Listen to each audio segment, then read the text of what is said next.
사람이 나이를 먹는다고 해서 저절로 어른이 되는 것은 아닙니다.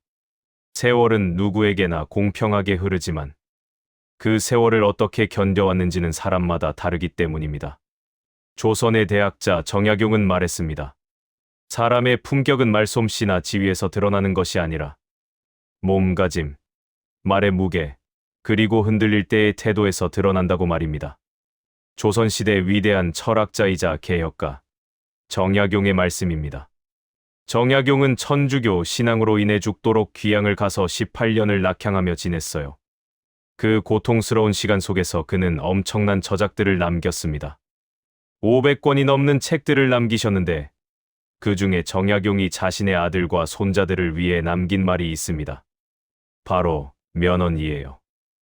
면언이란 권장하는 말, 즉 자녀들이 꼭 명심했으면 하는 인생의 조언들을 모아놓은 것입니다. 이것은 단순한 가르침이 아니에요. 자신의 험난한 인생 여정 속에서 얻은 깊은 통찰, 그리고 어떻게 해야 진정한 어른으로 살아갈 수 있는지에 대한 절절한 조언들입니다. 여러분도 혹시 이런 경험이 있으신가요? 같은 일을 하고 있는데도 누군가는 모두가 존경하고 누군가는 왠지 무시당하는 것 같은 느낌 말입니다. 누군가는 말 한마디 할 때도 다들 귀를 쫑긋 세우고 듣는데 누군가는 아무리 말해도 흘려듣는 것 같은 경험 말이에요. 흥미로운 건 그 차이가 능력의 차이에서 비롯되는 게 아니라는 거예요. 정약용도 같은 말을 했습니다. 사람이 무시당하는 이유는 외부가 아니라 자신의 태도에 있다고 말이에요. 오늘은 정약용의 면언을 통해서 어떻게 하면 우리가 진정으로 존경받는 사람이 될 수 있을까요? 어떻게 하면 우리가 자신의 인생을 당당하게 살아갈 수 있을까요? 이런 질문들에 대한 깊은 통찰을 함께 나누고 싶습니다. 혹시 마음이 쓸쓸할 때, 삶의 방향을 잃었을 때, 이 채널이 작은 위로가 될 수 있으면 좋겠습니다. 구독과 좋아요는 채널이 계속 따뜻한 마음들을 나눌 수 있도록 하는 가장 큰 힘이 됩니다. 우리가 살면서 느끼는 가장 답답한 감정 중 하나가 있습니다. 바로 무시당한다는 느낌이에요. 아무도 명시적으로 무시한다고 말하지는 않지만 왠지 모르게 내 말이 가볍게 들리고 내 의견이 무시되는 것 같은 그런 느낌 말입니다. 여러분은 어떻게 생각하세요? 왜 어떤 사람들은 무시당할까요? 나이 때문일까요? 지위 때문일까요? 아니면 능력 때문일까요? 놀랍게도 그 이유는 모두 외부에 있지 않습니다. 가장 중요한 원인은 따로 있어요. 정약용은 면언에서 이렇게 말했습니다. 첫째, 내가 나를 귀하게 여기지 않기 때문입니다. 이건 정말 중요한 말입니다. 누군가가 우리를 무시하는 것처럼 느끼는 건 사실 그들이 우리를 무시해서가 아니라 우리가 먼저 우리 자신을 무시해서인 경우가 많아요. 우리가 자신의 말에 확신이 없으면 남도 우리의 말을 믿지 않습니다. 우리가 자신의 가치를 의심하면 남도 우리의 가치를 인정하지 않는 거죠. 생각해 보세요. 옆에 있는 사람이 자신감 없이 목소리도 작게, 눈빛도 흐릿하게 말한다면 어떨까요? 그 사람의 말이 아무리 옳다 하더라도 무게가 실리지 않습니다. 하지만 그 같은 말을 자신감 있게, 눈을 또렷이 뜨고 하는 사람이 있다면 그 말은 순식간에 무게를 얻게 되죠. 정약용도 이렇게 말했습니다. 남이 나를 어떻게 대하느냐는 내가 어떻게 나를 대하느냐에 따라 결정된다고 말이에요. 둘째, 나 자신에 대한 당당함이 부족하기 때문입니다. 옛날 선현들은 이런 표현을 썼어요.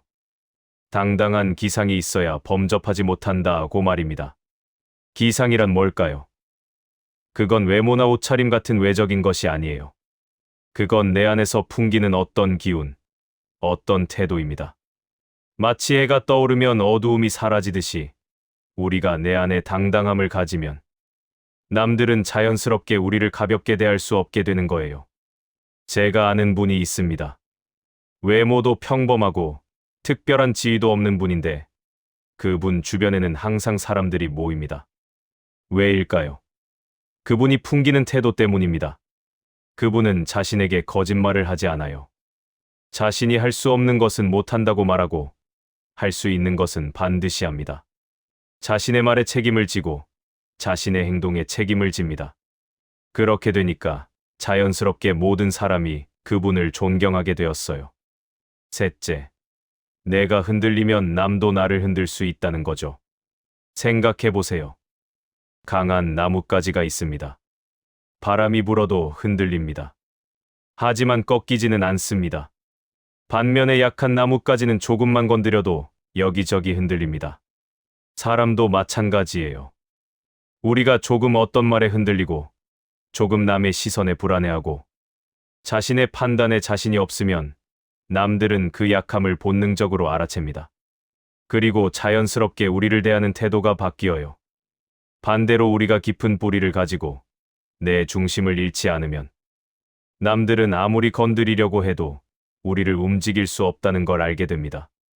정약용도 이런 말을 남겼어요. 자신이 굳건하면 남도 그것을 존경한다고 말입니다. 그래서 나이가 많으신 어르신들이 특별히 존경받는 이유가 있어요. 인생을 오래 살면서 그분들은 많은 바람을 맞았고 많은 흔들림을 견뎌냈습니다. 그 과정에서 스스로의 중심을 찾은 거죠. 그래서 우리가 그분들을 보면 자연스럽게 경건한 마음이 생기는 거예요. 결국 존중은 요구하는 것이 아니라 태도에서 생기는 것입니다. 그런데 이렇게 태도를 갖춰나가면서 살아가다 보면 누군가로부터 무례한 대접을 받을 수 있습니다. 아무리 우리가 조심스럽고 따뜻하게 대해도 남이 무례하게 대할 수 있다는 거죠. 그럼 그런 순간에 어떻게 해야 할까요? 정약용은 면언에서 이렇게 조언했습니다. 많은 사람들이 실수하는 게 있어요. 바로 상처받은 마음을 숨기기 위해 웃는 것입니다. 아, 괜찮아. 뭐 그럴 수도 있지. 이렇게 웃으며 넘어가는 거죠. 겉으로는 포용하는 것처럼 보이지만 실제로는 자신의 가치를 스스로 깎아내리는 일입니다. 그리고 더 문제는 뭘까요? 무례한 사람은 그 웃음을 봅니다. 그리고 생각합니다. 아, 이 사람은 괜찮겠네. 내가 계속 이렇게 대해도 되겠네. 그래서 같은 일이 반복돼요. 한 번 무례하게 대한 사람은 두 번째, 세 번째로도 계속 그렇게 대합니다. 왜냐하면 당신이 상관없다고 보였으니까요. 정약용도 이렇게 말했습니다. 약함을 보이면 남도 계속 약함을 건드린다고 말이에요. 그렇다면 어떻게 해야 할까요? 첫 번째는 명확한 대응입니다. 상대방이 무례하면 그 불쾌함을 분명히 드러내야 해요. 말로 할 수도 있고 표정으로 할 수도 있습니다. 하지만 어떤 방식이든 상대방이 분명히 알 수 있도록 말이에요. 예를 들어 볼게요. 누군가가 당신에게 면박을 준다고 합시다. 당신은 어떤 표정을 지을까요? 많은 사람들이 어색하게 웃거나 고개를 숙입니다. 하지만 진정한 어른다움은 다릅니다. 침묵합니다. 그리고 그 침묵 속에서 눈빛으로, 표정으로 불쾌함을 분명히 드러냅니다. 상대방은 그 침묵과 눈빛을 봅니다. 그러면 자기가 무례했다는 걸 깨닫게 되는 거죠. 정약용의 면언에 이런 말이 있습니다. 말이 없어도 뜻은 전해지고 침묵도 하나의 언어다라고 말이에요. 두 번째는 일관성입니다. 한 번 그렇게 대응하고 나서 계속 따뜻하게 대하되 그 경계는 유지해야 합니다. 상대방이 다시 무례하면 또다시 같은 방식으로 대응하는 거죠. 그렇게 되면 상대방은 점차 당신과의 상호작용에서 무례함이 통하지 않는다는 걸 배우게 됩니다. 세 번째는 이것을 명심하는 것입니다. 침묵은 품격일 수 있으나 무례 앞에 침묵은 허락이 된다. 이 말이 정말 중요해요. 우리가 침묵하는 건 아름다울 수 있습니다. 마치 아래로 깊은 강의 물이 흔들리지 않듯이 우리가 침묵하며 흔들리지 않는 것은 품격입니다. 하지만 누군가가 무례하게 대할 때 침묵으로만 일관하면 어떻게 될까요? 상대방은 당신이 그걸 허락했다고 생각합니다. 그래서 계속 그렇게 대하는 거예요. 그러니까 우리가 해야 할 일은 무례에는 분명하게 대응하되 그 대응을 우아하게 하는 것입니다. 소리 지르거나 화내거나 하는 게 아니라 침착함 속에서 분명한 태도를 보이는 거죠. 생각해 보세요. 어느 것이 더 무섭나요? 누군가가 소리를 지르고 화내는 것, 아니면 아무 말도 하지 않으면서 그 눈빛으로 모든 것을 전하는 것? 당연히 후자입니다. 그래서 진정한 어른은 침묵을 알고 그 침묵의 무게를 안다고 말하는 거예요. 우리가 살면서 가장 자주 사용하는 것이 뭘까요? 바로 말입니다. 매일 몇 시간씩 우리는 말을 합니다. 일하면서, 가족과 함께, 친구들과 만나면서, 또 혼자 중얼거리면서도 말을 합니다. 그런데 우리는 우리가 하는 말이 얼마나 중요한지 잘 모르고 있어요. 정약용은 면언에서 입에서 나오는 말은 마음에서 비롯된 것이고 말은 곧 마음의 거울이다 라고 말했습니다. 정말로 우리가 하는 말이 우리의 모든 것을 결정합니다. 첫 번째, 말끝을 흐리지 마세요. 당신은 혹시 말을 할 때 끝을 흐리나요? 그런 느낌 있잖아. 아무튼 뭔가 이렇게 말이에요. 이런 말투를 들으면 우리는 뭘 느낄까요? 그 사람이 자신감이 없다는 걸 느끼죠. 자신의 말에 책임감이 없다는 걸 느껴요. 아무리 좋은 말을 하더라도 끝이 흐려지면 그 말의 무게는 순식간에 떨어집니다. 반대로 어떤 사람이 비록 평범한 의견이라도 명확하게 말한다면 어떨까요? 제 생각에는 이렇습니다. 이렇게 말을 마칠 때 우리는 그 사람의 말에 귀를 기울이게 됩니다. 우리는 본능적으로 말의 끝이 분명한 사람을 신뢰하게 되는 거죠. 두 번째, 사소하고 진부한 의견이라도 당당히 말하면 호감을 사게 됩니다. 혹시 당신은 자신의 의견이 너무 평범해서 말하기 미안할 때가 있나요? 대부분의 사람들이 이런 마음을 가지고 있어요. 이런 정도의 의견은 다들 알 거 아닌가? 하지만 재미있는 게 있습니다. 대부분의 사람들은 당신이 생각하는 것보다 훨씬 깊이 있는 대화를 원합니다. 그리고 그 대화가 가장 흔한 주제일수록 더 깊이 있게 나눌 수 있어요. 제가 보기에 대화의 질은 주제의 색다로움이 아니라 그 대화에 담긴 솔직함과 당당함입니다. 같은 주제로도 누군가는 흥미롭게 말하고 누군가는 재미없게 말하거든요. 그 차이는 자신감입니다. 당신이 자신의 말에 당당하면 그 말을 듣는 사람도 당신의 말에 집중하게 돼요. 반대로 당신이 자신의 말을 의심하면 상대방도 당신의 말을 의심하게 됩니다. 세 번째, 불평과 불만의 말을 조심하세요. 이건 정말 무서운 것 같아요. 왜냐하면 우리가 자꾸 불평하고 불만을 말하다 보면 결국 그런 삶으로 이끌려가기 때문입니다. 생각해 보세요. 매일 아침 일어나서 피곤하다. 싫다. 세상은 왜 이럴까라고 중얼거리는 사람이 있습니다. 그 사람의 인생은 어떻게 될까요? 그 말들이 점차 그 사람을 지배하게 되고 결국 그 사람은 정말로 피곤하고 싫고 세상에 불만이 많은 사람이 되어가요. 반대로 아무리 힘든 상황이어도 이것도 배움이다. 이것도 내 성장의 한 부분이다 라고 말하는 사람이 있습니다. 그 사람은 어떤 경험도 긍정적으로 변환할 수 있게 되죠. 옛날 선인들이 말했습니다. 말은 입을 나서는 순간 나를 지배하는 주인이 된다고요. 이게 정말 중요한 말이에요. 우리의 말이 우리를 만들어간다는 거죠. 우리가 매일 어떤 말을 하는지가 우리가 어떤 사람이 될 것인지를 결정하는 거예요. 네 번째, 적게 말하되 무겁게 말하세요. 수다스러운 사람이 있습니다. 항상 무언가를 말합니다. 자신의 이야기도 많고 남의 이야기도 많아요. 그런 사람들은 대체로 한 가지 특징이 있어요. 그들의 말이 가볍다는 겁니다. 왜 그럴까요?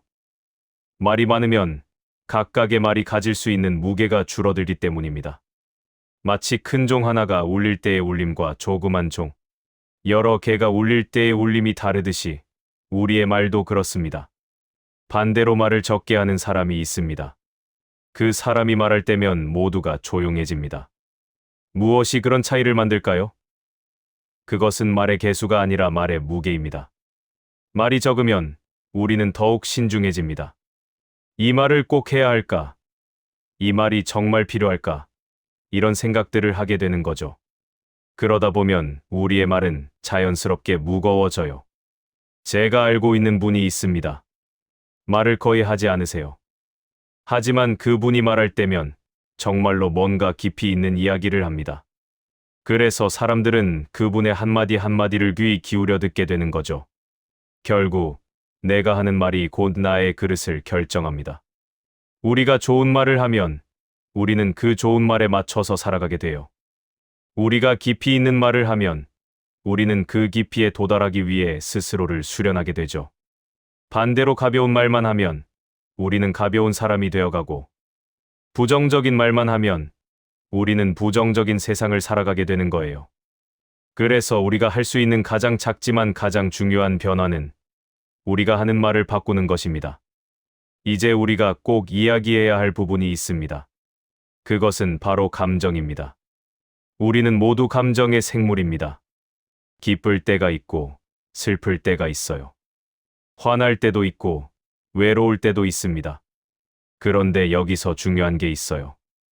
어떤 사람은 감정의 주인이고 어떤 사람은 감정의 노예입니다. 정약용은 면언에서 이렇게 말했습니다. 감정에 흔들리는 사람은 작은 배, 감정을 다스리는 사람은 큰 배라고 말이에요. 감정 기복이 심하다는 것은 무엇일까요? 그것은 내 안에 수련이 부족하다는 의미입니다. 마음이 아직도 약하다는 뜻이에요. 왜냐하면 진정으로 단련된 마음은 쉽게 흔들리지 않기 때문입니다. 제가 자주 쓰는 비유가 있어요. 물입니다. 호수의 표면은 바람이 불면 흔들립니다. 물결이 일어나고 출렁입니다. 하지만 물의 깊은 곳은 어떨까요? 아무리 위에서 폭풍이 불어도 깊은 물은 흔들리지 않습니다. 우리의 마음도 그렇습니다. 아직 내 마음이 얕으면 사소한 일에도 흔들려요. 어제 내가 한 말을 저 사람이 어떻게 생각할까? 왜 저 사람은 나에게 인사를 안 했을까? 이런 작은 일들로도 마음이 들었다 올렸다 합니다. 하지만 깊이 있는 사람은 어떨까요? 그들은 같은 일에도 흔들리지 않습니다. 왜냐하면 그들의 마음이 깊기 때문이에요. 사소한 일에 일희일비하지 마세요. 우리가 살면서 만나는 일들의 대부분은 사실 별로 중요하지 않습니다. 하지만 우리는 이 사실을 자주 잊어요. 마치 모든 일이 세상을 뒤흔드는 큰일인 것처럼 받아들입니다. 누군가가 당신을 무시했다면 그건 그 사람의 문제입니다. 당신의 가치를 조금도 떨어뜨리지 않습니다. 누군가가 당신의 말에 동의하지 않았다면 그것도 자연스러운 일입니다. 모든 사람이 당신의 의견에 동의할 필요는 없어요. 누군가가 당신을 선택하지 않았다면 그것도 괜찮습니다. 당신과 맞지 않은 사람을 억지로 사귀려고 애쓸 필요는 없는 거죠. 이렇게 생각할 수 있는 사람이 바로 깊이 있는 사람입니다. 흥분하여 자제력을 잃으면 그릇이 작은 사람이 됩니다. 말을 조심하고 행동을 조심하는 이유가 뭘까요? 그것은 우리가 그릇을 지키기 위해서입니다. 우리의 품격을 지키기 위해서예요. 어떤 일이 발생했을 때 우리는 두 가지 선택을 할 수 있습니다. 흥분해서 소리를 지르고 분노를 드러낼 수도 있고 침착함을 유지하면서 상황에 대응할 수도 있어요. 물론 앞의 방식이 더 쉬워요. 감정에 몸을 맡기는 것이 훨씬 쉽거든요. 하지만 그렇게 하는 순간 우리는 우리 자신의 그릇을 스스로 깨뜨리는 거예요. 반대로 순간의 감정을 견디면서 침착함을 유지하는 사람은 그 사람은 자신의 그릇을 지켜내는 거고 점차 더 큰 그릇을 만들어가게 됩니다. 깊은 사람일수록 겉으로 요란하지 않습니다. 아이를 보세요. 아이는 잠깐만 불편해도 울어요. 조금만 기쁘면 떠들어요. 그건 자연스러운 거예요. 아이니까요. 하지만 어른은 어떨까요? 진정한 어른은 깊이 기뻐도 겉으로 드러내지 않아요. 깊이 슬퍼도 침착함을 유지해요. 왜냐하면 그들은 자신의 감정을 관리하고 조절하는 방법을 알기 때문이에요. 제가 아는 할아버지가 있습니다. 많은 세월을 사신 분이에요. 그분을 보면 항상 차분하고 고요합니다. 때론 그분의 입가에 미소가 떠 있어요. 그런데 그 미소가 주는 느낌이 있습니다. 마치 깊은 호수 위의 달처럼 저교하면서도 밝은 그런 느낌 말이에요. 다른 어떤 극적인 표현보다도 그 침착함과 고요함이 더욱 우리의 마음을 움직입니다. 그래서 우리가 할 수 있는 가장 중요한 수련은 감정 관리입니다. 매일 아침 혹은 밤마다 자신의 감정을 돌아보세요. 오늘 내가 왜 화났을까? 왜 불안했을까? 왜 흔들렸을까? 이런 질문들을 자신에게 던져보세요. 그리고 그 감정에 휩쓸리지 않으려고 노력하세요. 화가 나더라도 그 화에 몸을 맡기지 말고 관찰하세요. 아, 지금 내가 화났구나. 이건 왜 났을까? 이렇게 감정을 관찰하고 이해하려고 노력하는 과정 속에서 우리의 마음은 점차 깊어져 가요. 그리고 깊어진 마음은 쉽게 흔들리지 않습니다. 우리가 종종 간과하는 것이 있습니다. 바로 신체의 중요성이에요. 우리는 마음이 중요하다고 생각하지, 몸의 자세까지 중요하다고 생각하지 않죠. 하지만 정약용도 강조했어요. 몸과 마음은 분리될 수 없다고 말이에요. 하지만 재미있는 것이 있습니다. 우리의 몸과 마음은 따로 떨어져 있지 않다는 거예요. 자세가 마음을 만들고 마음이 자세를 만듭니다. 자세는 곧 마음의 상태입니다. 당신이 지금 구부정하게 앉아 있다면 당신의 마음도 구부정할 가능성이 높아요. 반대로 허리를 쭉 펴고 앉아 있다면 당신의 마음도 펴질 가능성이 높습니다. 이건 단순한 말이 아니라 과학적으로 증명된 사실이에요. 우리의 신체 자세는 우리의 신경계에 영향을 미칩니다. 당당한 자세를 취하면 우리의 뇌는 자신감이 있다고 인식하게 되는 거죠. 허리를 세우면 기운이 올라오고 판단이 맑아집니다.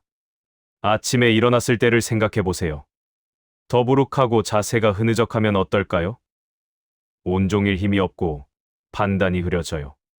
하지만 일어나자마자 허리를 펴고 스트레칭을 하고 적당한 운동을 한다면 몸이 깨어나고 마음도 정신이 들어요. 판단도 맑아지고 에너지도 생겨나죠. 제가 알고 있는 사람 중에 자세에 매우 신경 쓰는 분이 있어요. 그분은 항상 허리를 펴고 어깨를 펴고 있습니다. 그리고 흥미롭게도 그분의 삶이 정말 에너지 있게 흘러가요. 항상 뭔가 할 일이 있고 항상 활기차 있습니다. 반대로 자세가 안 좋은 분들을 보면 삶도 영 활기차지 못한 경우가 많아요. 구부정한 자세는 삶이 제대로 흐르지 않는 신호입니다. 생각해 보세요. 강이 흐른다면 어떤 모습일까요? 맑고 생동감 있고 끊임없이 움직입니다. 하지만 강이 구부정하게 구불거리다 보면 물이 고이고 흙이 쌓이고 결국 독이 생겨요. 우리의 에너지도 그렇습니다. 자세가 좋으면 우리의 에너지는 위에서 아래로 혹은 아래에서 위로 자유롭게 흐릅니다. 하지만 자세가 구부정하면 에너지가 막히고 울체되고 결국 마음과 몸의 건강이 해쳐요. 호연지기가 사라지면 인생이 흔들립니다. 호연지기라는 말을 아시나요? 이건 중국의 유명한 철학자 맹자가 말한 개념입니다. 호연지기는 태연한 기상, 즉 흔들리지 않는 당당함을 뜻합니다. 이 호연지기는 단지 마음에만 있는 게 아니에요. 우리의 자세, 우리의 몸가짐, 우리의 걸음걸이에 모두 나타나요. 옛날 선인들이 그려놓은 그림을 보면 깨달은 사람들의 자세가 얼마나 당당한지 알 수 있어요. 마치 하늘과 땅 사이에 곧게 서 있는 그런 모습 말이에요. 반대로 자신감이 없고 불안정한 사람들의 자세는 어떨까요? 자꾸 웅크러들고 자꾸 작아지고 마치 사라지고 싶어 하는 것처럼 보입니다. 그래서 우리가 해야 할 일은 이거예요. 매일 아침 거울을 보면서 자신에게 이렇게 말해보세요. 오늘도 당당하자. 오늘도 나를 믿자. 오늘도 내 중심을 잃지 말자. 그리고 그 다짐과 함께 허리를 펴고 가슴을 펴고 당당한 발걸음으로 하루를 시작하는 거죠. 그럼 어떻게 될까요? 처음엔 억지처럼 느껴질 수 있어요. 하지만 며칠, 몇 주, 몇 달이 지나면서 당신은 깨닫게 됩니다. 자신이 정말로 변했다는 걸 말이에요. 자세가 자신감을 만들고 자신감이 좋은 일들을 만들고 좋은 일들이 더 좋은 자세를 만드는 그런 선순환이 일어나는 거죠.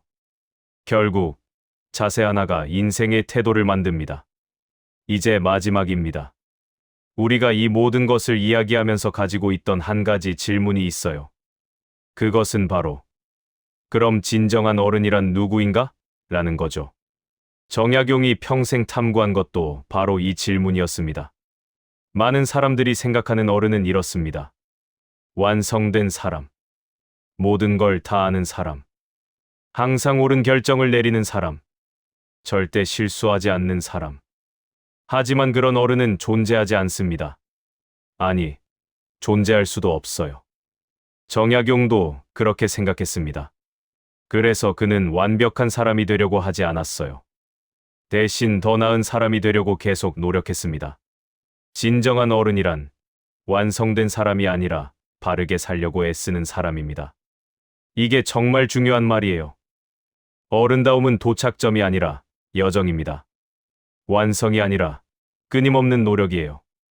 제가 알고 있는 분이 있습니다.